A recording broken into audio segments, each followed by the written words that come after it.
या जेकॾहिं को पंहिंजे नंढे भाउ खे सही तरबियत नथो ॾेई सघे, उनखे सही नमूने सां पढ़ाए नथो सघे, त पोइ उनजे वॾे हुजण जो फ़ाइदो कहिड़ो आहे। जेकॾहिं हू 2 सिज हुन खां वॾो आहे, उनखे ज़माने जी ख़बर आहे, त हू नंढनि जी गाइड करे, उन्हनि जी रहबरी करे, उन्हनि खे अॻिते वधाए, त उहो ई रिश्तेदारीअ जा ज़िमेवारी हूंदी आहे। रिश्तेदारीअ जी उहो ई हिकिड़ो बहितरीनु पहलू हूंदो आहे। जेकॾहिं तव्हां उन्हनि समूरनि शयुनि खां लातालुक़ थी वेंदो ऐं फ़क़ति रुॻो आए मींहुं ऐं माए ताईं महदूद हूंदो, त पोइ तव्हां ज़िंदगीअ में कॾहिं बि कामयाबु नथा थी सघो।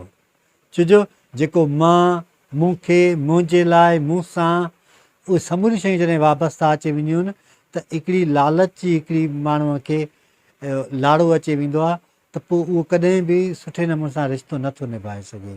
ॿियो थींदो आहे प्रोटेक्शन या गार्डियन जंहिंखे चइजे, मुहाफ़िज़, हिफ़ाज़त कंदड़।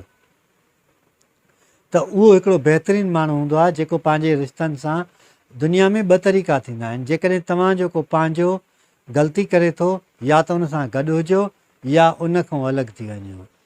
जेकॾहिं तव्हां उन सां गॾु हूंदव, उनजी हिफ़ाज़त कंदव, हुन जो ख़्यालु रखंदव ऐं ॿीहर उनखे उहा ग़लती करणु न ॾींदव, त मां सम्झां थो तव्हां हिकु बहितरीनु रिश्तेदारी निभाइण जी सघ रखी सघो था।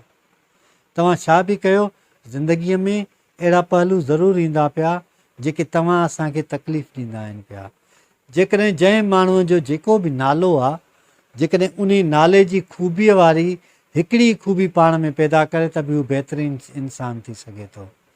सिकंदर बादशाह तव्हां ॿुधो हूंदो। सिकंदर बादशाह वटि हिकिड़ो ॿियो सिपाही हूंदो जेको डिॼणो हूंदो, ऐं उनजो नालो बि सिकंदर हुयो। उन नाले जे करे सिकंदर हुनखे पंहिंजी कैबिनेट में शामिलु कयो ऐं हर सलाह मशवरे में हुन सां गॾु हूंदो। त हिकिड़े ॾींहुं सिकंदर हुनखे चयो त सिकंदर कॾहिं बि डिॼणो नथो थी सघे, छो जो हू डिॼणो हुयो। या त पंहिंजो नालो मटाए या दिलेर थी वञे।